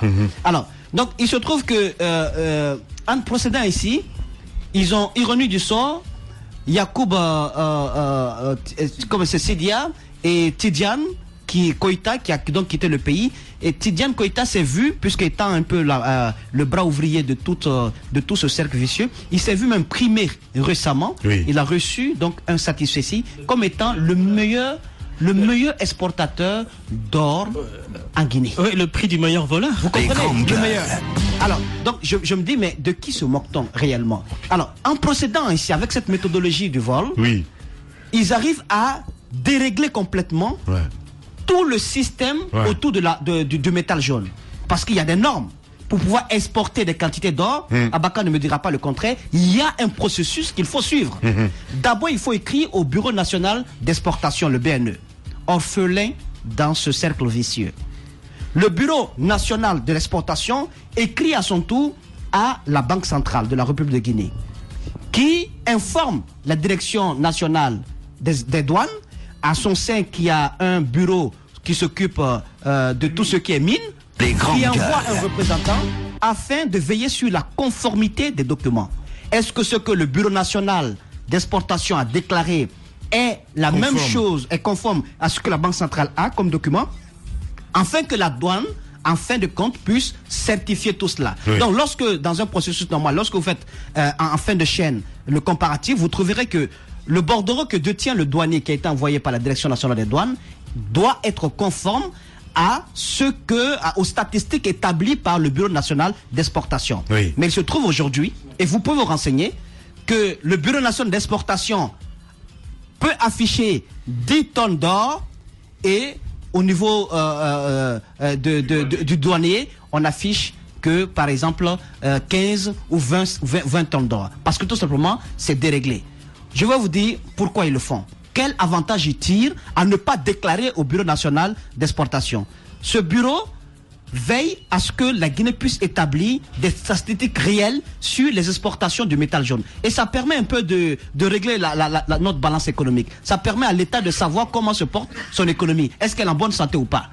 Mais lorsque vous exportez avec la conformité du Bureau national d'exportation, vous êtes tenu, lorsque vous exportez le métal jaune, de rapatrier les devises sous 48 heures. Oui. Il faut que les devises rentrent en Guinée. Parce que ce sont des devises là qui permettent donc à l'État de vérifier la santé, de faire le diagnostic de son économie. Donc, en ne passant pas par le Bureau national d'exportation, les grandes gueules, en bypassant complètement ce Bureau national d'exportation, eh bien, le douanier, la douane n'a pas l'habilité, n'a pas du tout cette force, n'a pas le statut de vous imposer le rapatriement des devises. Donc, vous êtes complètement dispensé de rapatrier vos devises. Vous pouvez les utiliser à l'étranger à d'autres fins. Vous exportez le métal jaune, vous en faites après ce que vous voulez et c'est le pays qui perd au niveau de sa balance économique. Voilà un peu ce qui se passe au niveau de ce cercle vicieux. Alors, nous avons des questions à nous poser. Nous n'accusons pour l'heure personne. Pourquoi, tout d'abord, on essaye d'étouffer ce dossier? Dit-on sensible? C'est aussi sensible que je me sens mal. Ça m'a piqué là. C'est sensible. Il faudrait qu'on explique au peuple comment quelqu'un qui doit prendre des fonds publics, en tout cas des banques primaires aussi, d'un point A à un point B, ne le fait pas correctement. Pourquoi voudrait-on qu'on soit amnésique quand on se rappelle clairement dans ce studio qu'en août 2014, près de 20 millions de dollars ont été saisis par les douaniers sénégalais. On nous a fait croire qu'il s'agissait juste d'Ebola qui avait empêché Emirates, qui était la compagnie qui transportait donc ces fonds, de faire un peu ce voyage. Donc il fallait passer par d'autres méthodologies. On nous a enfumé avec ça. Le gouverneur de la Banque centrale est lui-même monté au créneau. Il a donné des explications. C'est pas l'argent d'Alpha Condé. Vraiment, on va trop vite en besoin et tout ça.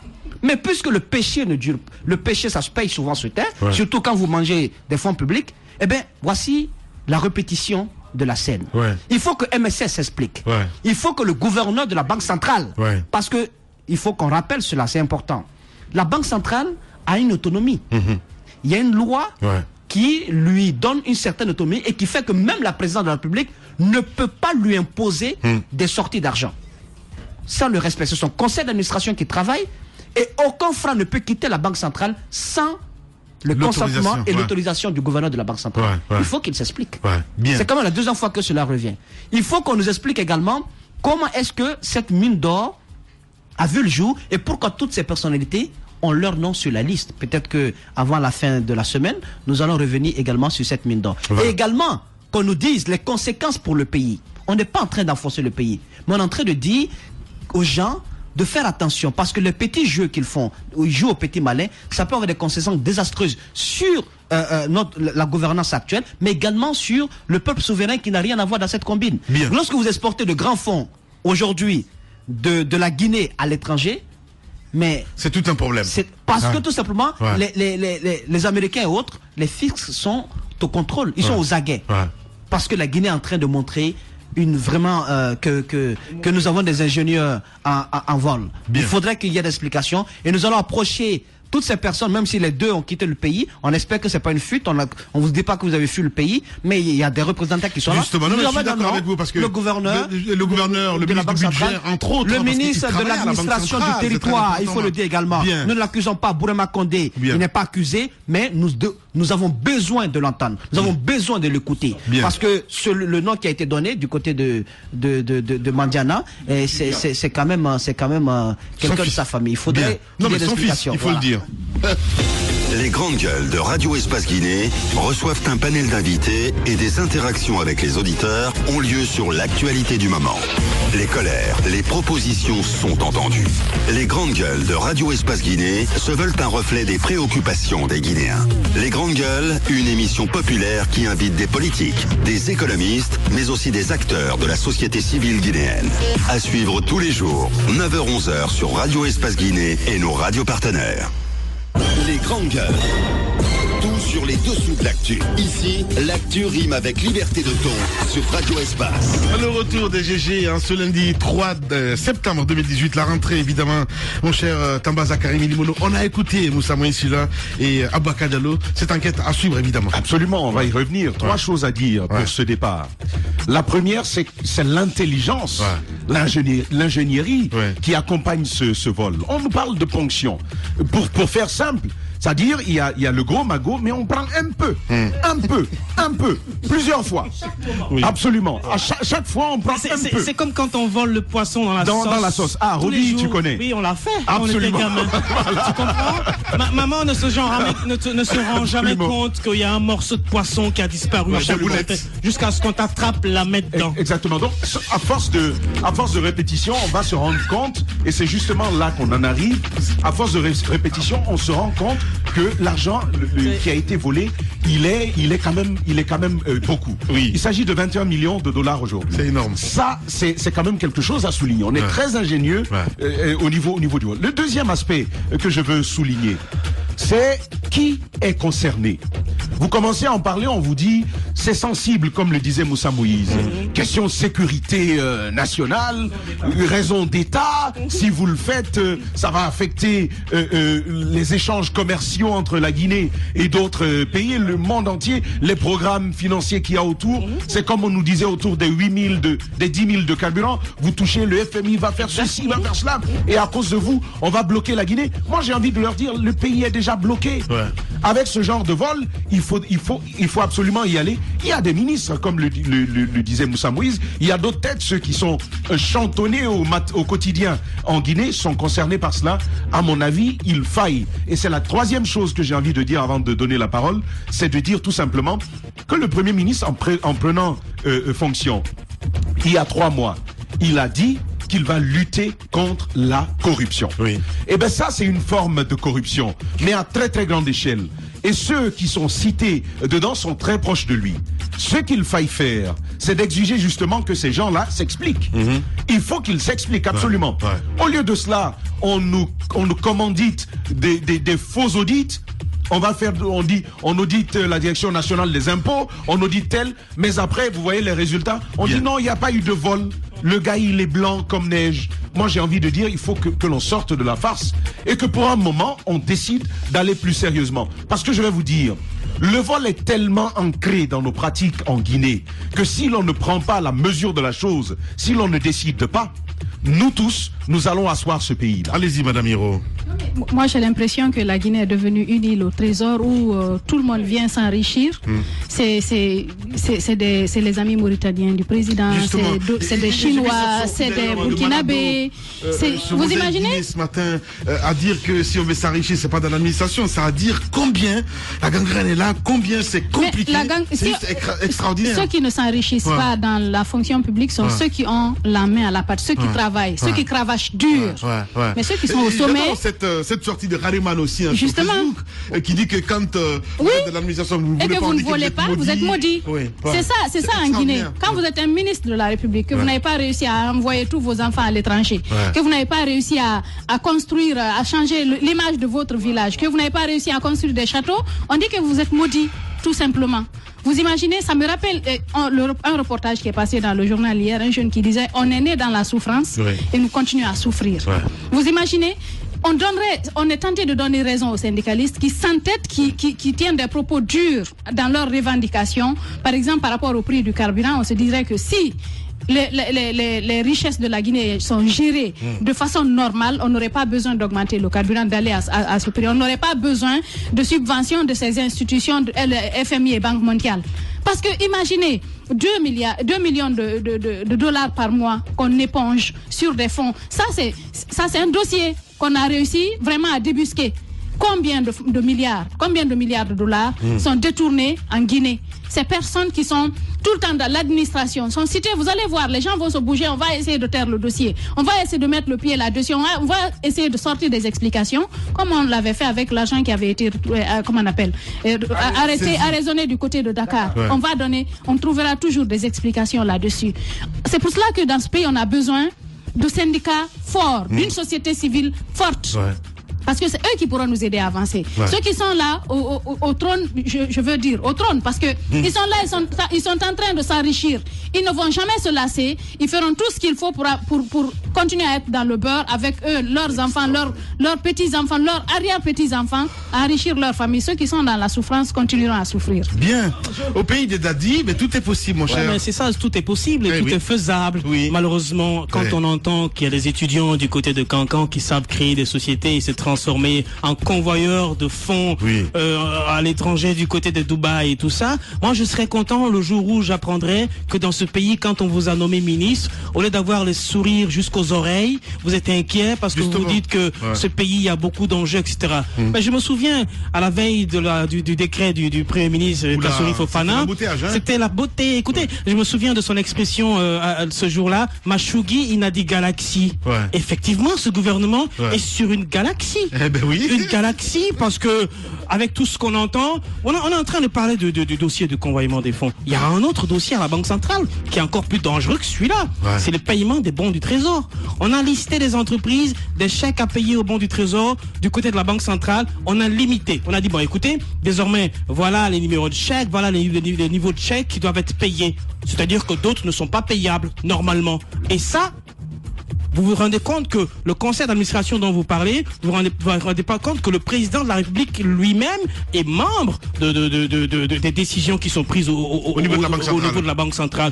Donc, rien ne peut se décider sans lui, son aval et l'aval du gouverneur de la Banque centrale. Sauf que qu'est-ce qui se passe? Il y a des bons du Trésor qui sont payés en parallèle, parce que lorsque vous venez avec votre chèque, on regarde la liste, on dit, mais écoute, monsieur, ce chèque-là ne fait pas partie de la liste normalement payable, mais il y a quand même un moyen de payer. Alors, oui, évidemment, il y a un moyen de payer, on sait ce que c'est le moyen de payer. Vous faites payer votre chèque, sauf qu'en sortant, vous laissez quelques plumes. Donc c'est comme ça que ça se passe à la Banque centrale. C'est un gros nid de corruption, la Banque centrale aujourd'hui. Donc moi, je suis écœuré d'entendre encore une fois que nous parlons de 2 millions de dollars poncés sur notre argent public chaque fin du mois. Et ça, comparé au dossier de corruption qui a été présenté ici, soi-disant qu'il y a eu, on a mis l'OGP à terre, on a mis l'OGC à terre. C'est vrai quand même que je ne suis pas en train de défendre ces deux entités-là, mais comparaison faite, lorsque nous prenons 2 millions de dollars chaque mois et que nous transposons cette somme-là sur tout ce qui a été détourné et au sein de l'OGP et au sein de l'OGC réunis, eh ben moi, ça fait des cacahuètes. Ce qui a été détourné, ça fait des cacahuètes. Et ça, je vais vous dire, c'est un échec total. Abakar parlait tout à l'heure de monstruosité du gouvernement. C'est bien que ce langage vienne de sa bouche finalement. Monstruosité de la gouvernance actuelle, créditée par notre Premier ministre, je vais dire aujourd'hui. Lorsque nous faisons le bilan est tout simplement... Abakar, permets-moi de dire, le bilan, il est alarmiste. Bien. Il est alarmiste parce que je veux dire, les 2 millions de dollars dont on parle, aujourd'hui, prenons les réseaux routiers. Le Premier ministre, oui, c'est vrai, on est dans le tintamarre, écoutez, qu'on a écrit Villeproche, etc. Mais en attendant, il y a des grosses difficultés. Ces 2 millions de dollars peuvent les financer. Ces 2 millions de dollars peuvent financer les ouvertures des pistes à l'intérieur de la ville de Conakry. Ces 2 millions de dollars, on nous a parlé du grand projet de l'autoroute Koya-Dabola. Mais oui, attends, c'est un sujet important. C'est un sujet important. Laissez-moi parler. Laissez-moi parler parce que aujourd'hui, nous faisons l'autopsie de la grande gouvernance de Doncas. Et donc, moi, je veux parler aisément.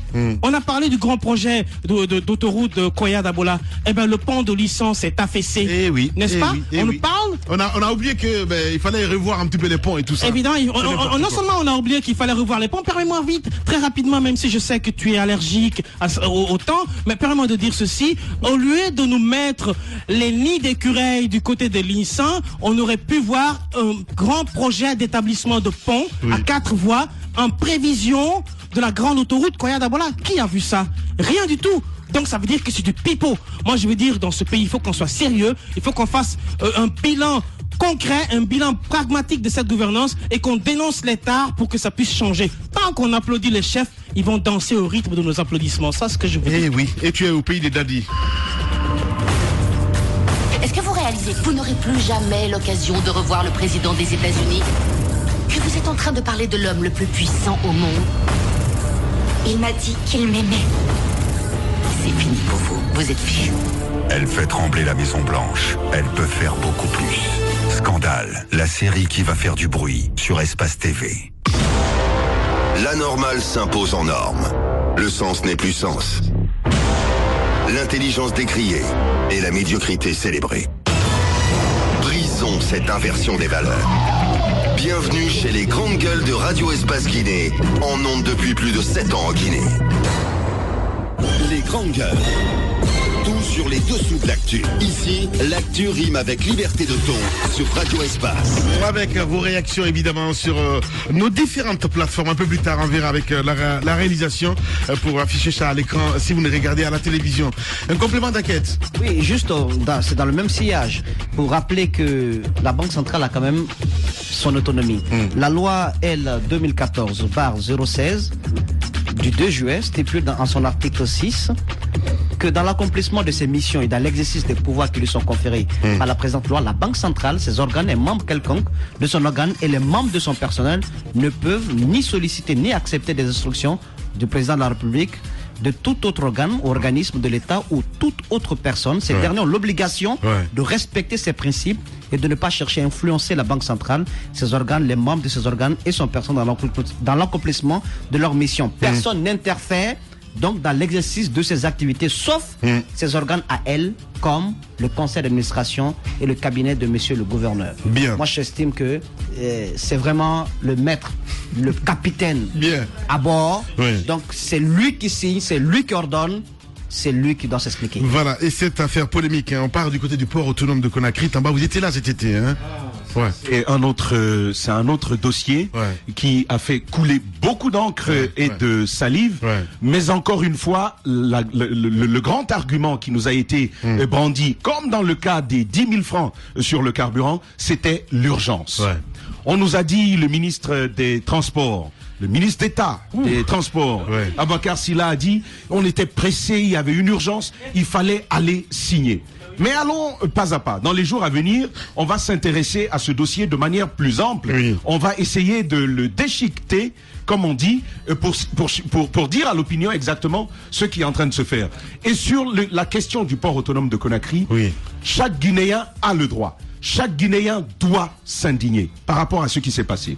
Il y a des considérations bien simples.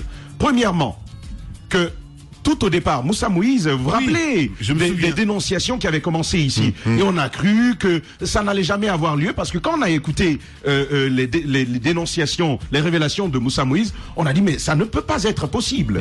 Mais à la fin, finalement, ce contrat a été signé. Mais dans quelles conditions? La première chose à relever par rapport à la signature de cette convention-là, c'est les conditions de sa signature. La directrice générale du port autonome de Conakry reçoit un coup d'appel et c'est le ministre d'État des Transports qui l'appelle. On dit directrice du port, elle dit oui, on dit viens. Elle arrive au bureau, on dit tiens le bic. Elle tient le bic, on dit signe. Elle signe, quand elle finit de signer, on lui dit va. Et donc elle prend sa mesure et elle rentre. Pour dire tout simplement, certes c'est dit de manière ironique, mais tous les cadres compétents au niveau du port autonome de Conakry ont été simplement ignorés. Leurs remarques ont été ignorées.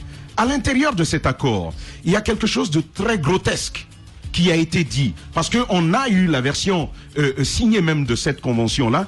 Il est dit tout simplement à l'intérieur que les acteurs sociaux, les cadres sociaux du port autonome de Conakry ont donné leur aval pour la signature de cet accord-là. C'est faux. c'est archi faux et c'est grotesque. Parce que tout simplement, les syndicalistes qui ont donc été invoqués en le disant n'ont pas été associés à cette signature-là, sauf qu'on le dit à l'intérieur d'une convention, et c'est totalement faux. La directrice a donc pris sur elle de signer. Mais la directrice ne pouvait pas signer sans l'accord du conseil d'administration. Elle l'a fait. Qu'est-ce qu'on en fait finalement? Que devient le peuple dans tout cela? De l'autre côté, le directeur des ressources humaines s'oppose au président de la République là-dessus. Il faut quand même signaler que c'est un cadre particulièrement compétent qui, au-delà d'œuvrer d'officier en Guinée, œuvre un peu partout à l'étranger et il tient des conférences. C'est un maître de conférences, il sait de quoi il parle. Il dit au président de la République, sur mon honneur et sur ma foi, c'est un musulman, et il dit sur ma foi, ce contrat n'est pas bénéfique à la Guinée. D'après nos informations, le président de la République entre dans une colère noire et il menace de le déguerpir, de les dégager. Quelques jours après, disons 24 heures après, il reçoit donc cet acte de limogeage pris par la direction générale du port autonome de Conakry. La mine, il y a quelque chose à l'intérieur. Certes, il y a des risques, mes amis vont prendre la parole tout à l'heure pour le compléter, mais ce qui me dérange, c'est que Al-Bayrak, sans référence internationale, il faut le dire comme ça, vient en Guinée et on lui offre ce patrimoine-là. On lui donne, tiens, pour 25 ans. Avec pour ticket d'entrée, 15 millions d'euros. Pour un port autonome de Conakry où les investissements ils dépassent des centaines de millions d'euros, on vous dit le ticket d'entrée pour le port, c'est 15 millions. Le minimum à faire, c'est que les investissements qu'il y a sur le port autonome de Conakry, on les comptabilise au moins, on vous dit payez ceci et cela n'a pas été fait. Ce que le président de la République a fait, c'est de dire aux Guinéens, c'est moi qui suis là, je prends la décision de ce qu'il y a à faire, allez pleurer où vous voulez, j'ai fini de faire, venez me prendre. Et c'est ce qui nous a été dit. Ce qu'on va faire, nous, en tout cas dans le cadre de cette émission, c'est de fouiller, continuer à fouiller et mettre sur la place publique, point par point, ce pourquoi ce contrat-là, il ne mérite pas d'être accepté.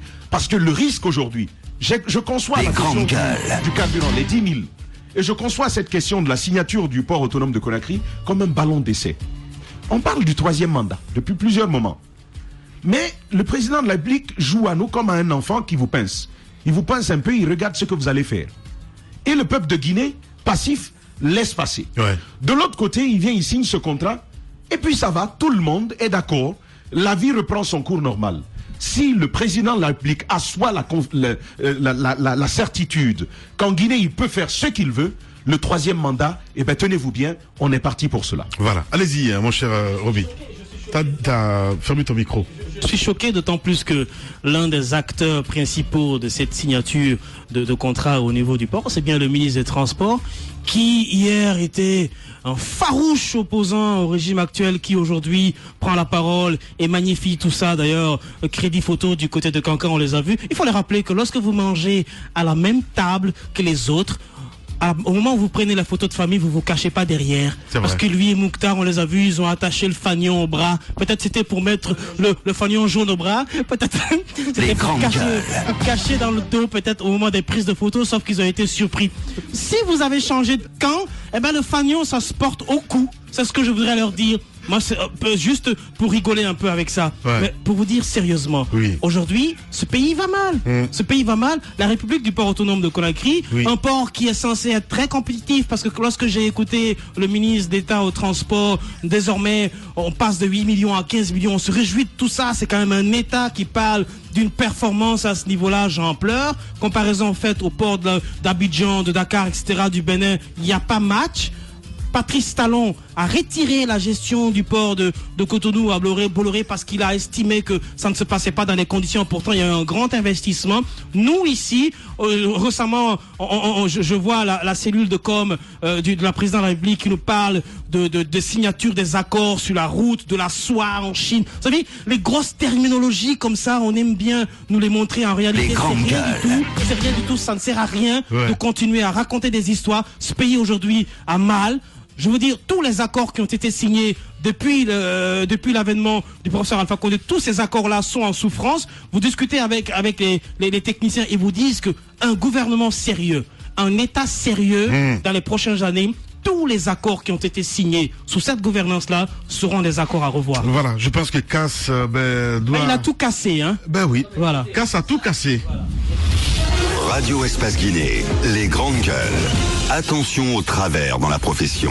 La rentabilité économique n'étant pas au rendez-vous, les entorses au professionnalisme dans les rédactions ont rongé la liberté d'expression qui reste à conquérir. Ces défaillances sont exploitées par les hommes politiques et les milieux d'affaires à leur avantage. Les grandes gueules, tous les jours 9h-11h sur Radio Espace Guinée et en simultané sur l'ensemble du groupe Adapo Média en région.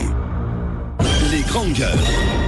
Tout sur les dessous de l'actu. Ici, l'actu rime avec liberté de ton sur Radio Espace. Allez, encore 10 minutes à passer avec vous, mesdames et messieurs. À la fin de l'émission, le réalisateur va appeler un auditeur, évidemment, ce matin dans cette émission. Allez-y, mon cher Moussa. Ce que je veux dire, c'est aussi que rappeler, puisqu'on a parlé un peu des 100 jours de Dr Kassory, il faut rappeler quand même que les propos de l'imam de Kindia, moi je n'en veux pas à l'imam de Kindia.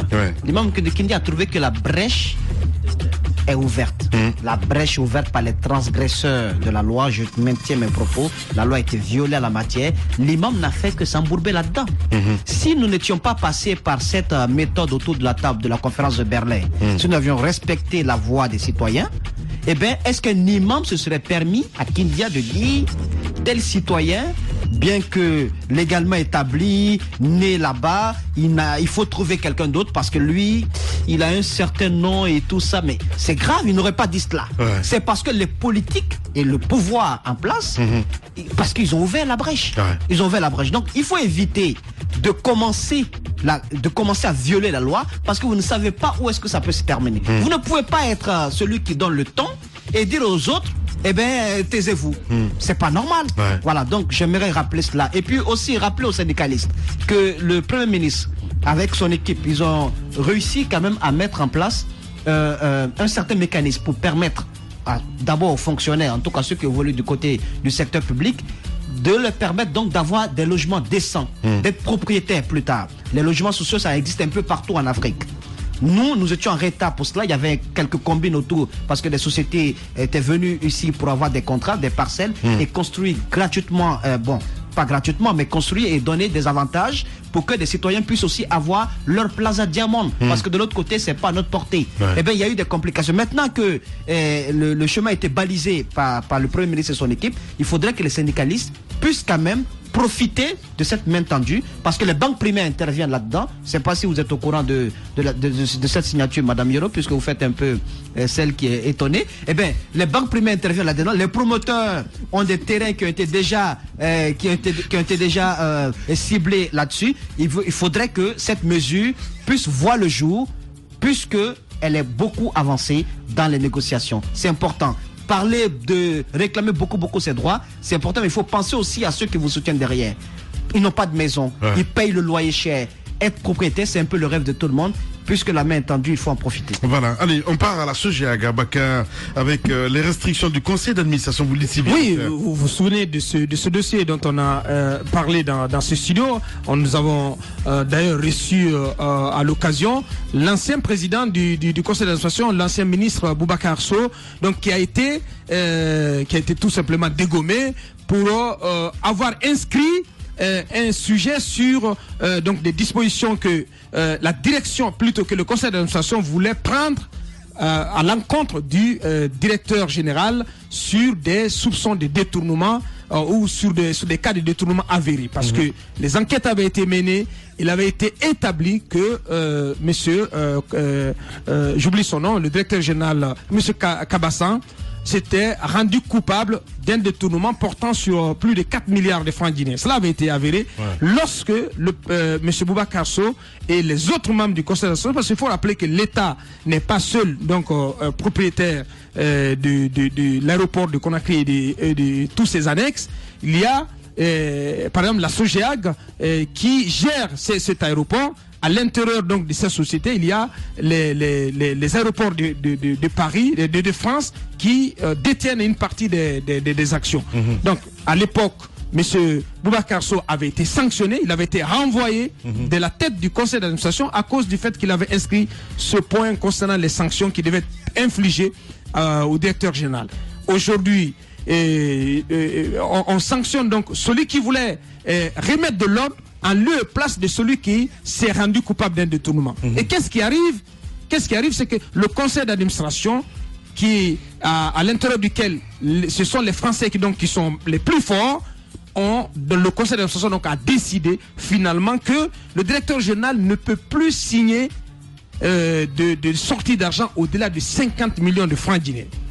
Vous imaginez, lorsqu'on parle de l'aéroport international de Conakry-BCA, donc l'aéroport international de tout un pays où le directeur général ne peut pas signer au-delà de 50 millions de francs guinéens, vous imaginez les conséquences, quel que soit le niveau d'urgence, quel que soit le volume des dépenses auxquelles il faut faire face, il ne peut pas aller au-delà parce que plus personne, le conseil d'administration lui a retiré sa confiance. Je pense que c'est l'un des bégaiements de cette gouvernance. Le professeur Alpha Condé ne peut pas continuer à protéger M. Kabassan parce que l'aéroport, donc, en ce qui concerne sa gestion, son exploitation, n'appartient pas qu'à la Guinée. Il y a des actionnaires donc, dont il faut prendre en compte l'avis. Et aujourd'hui, il est clairement établi, manifestement, que M. Kabassan, franchement, le conseil d'administration lui a retiré sa confiance. Voilà, Abakar Diallo, on va continuer l'émission avec les auditeurs.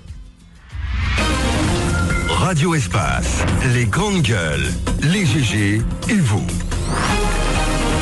Les GG, vous, nous partons ce matin chez Dr Diawara, Mohamed Diaby évidemment, qui s'empresse à l'appeler ce matin parce qu'il y a beaucoup de réactions sur notre plateforme, les jeudis et les lundis désormais. On va essayer de prendre comme ça au tic, voilà. Sinon, on a cet auditeur qui nous écrit, dites-nous à quoi devaient servir les 700 millions de dollars. Malheureusement, le message n'est pas venu au complet. Sinon, on a cet autre aussi qui réagit. Salut, bonjour les grandes gueules, c'est Tamba. J'ai une question pour le docteur. Comment on peut éviter le stress? Je comprends pas. Allez, on reste dans le sillage avec ces auditeurs. On a Alassane depuis Massy à Pita qui nous écrit ce matin. Malheureusement, le message n'est pas venu au complet. Sinon, ben voilà, on se fait flinguer avec cette bande-annonce. Madame Diallo, Madame Yo a donné le temps. La bande-annonce, Tamba était un exclusionniste. Voilà, merci beaucoup. Sinon, on en saute autre aussi.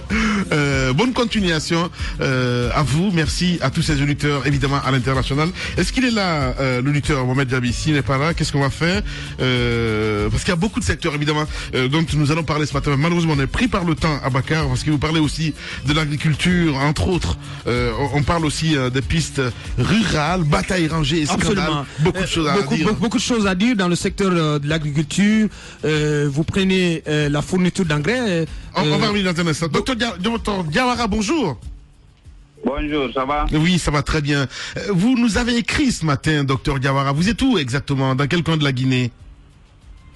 Je suis à Conakry. Je travaille même dans une clinique là. D'accord. Alors, vous avez écrit aux grandes gueules ce matin, docteur Diawara. Allô? Oui, vous êtes à l'antenne, docteur Diawara. C'est la radio Espace qui vous appelle.